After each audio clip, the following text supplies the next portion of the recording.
writing a little something on Hearns. What have you seen from him moving to defensive end? Think he's got a chance to contribute here? Yeah, Yeah. I do. He's been doing good.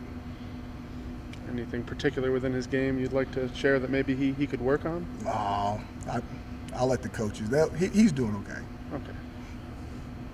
How about Ruff? He was a freshman coming in early, playing a physical position at Scrimmage. He's running around. He doesn't know what to do, but he runs around really fast and athletically. And he's physically ready to play, you think? At this No. point? No. But that doesn't mean he's not going to play. Okay. What is the format for Saturday? What's kind of the plan? It's going to be hard to have a game-like format because the numbers are so down.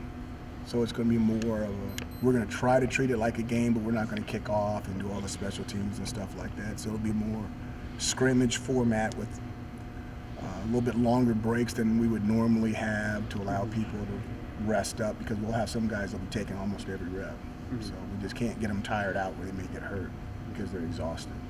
Have you guys done much kick return, punt return stuff yet? Anytime we take over a team, in the very first year, all we do is concentrate the first spring, concentrate on PAT and punt, because there's so much offense and defense to put in. Mm-hmm. And then after that, the next time we get together, we'll work the other special teams units, and then we'll carry it throughout. But the very first spring, because of the way we teach them, we need the extra practice time with NC2A rules, and us being so limited, we need the extra practice time to get the offense and the defense in. Sure. Great question. What'd you learn about this group now that you didn't know? when Hungry. spring started? You know, they're hungry. They're, Oh, well, you said that at the beginning. Well, but they're hungry, and they. You know, we have a line that say knowledge is power. They're on a giant quest. They're on a quest for knowledge, and that hungriness is going to pay off for them because they've got a lot of techniques and fundamentals that they need to be proficient in if we're going to have an opportunity to win in the fall. You've kind of said from the start that to do this, everyone needs to buy in and to have faith. Even the media. Even the media, yeah. So where have you seen that? And maybe even just aside from the practice field, you know, are there any images that kind of come to mind that depict that? Sure, I see guys carrying their water jugs all around campus. I see guys hydrating, carrying their water. You can see that there's certain things that we're emphasizing that's carrying over not only into their day life, but also their night life.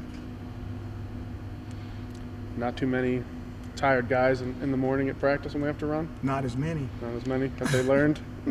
I hope so. Yeah. I hope so.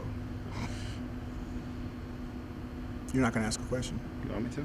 No, if you want to. I was going to ask you, actually, with you guys going a little bit earlier and having your spring game maybe earlier than some other teams, do you ever watch how other teams do their spring practices, even if they're in your league, to see any glimpse of anything, or no? Not at all. Okay.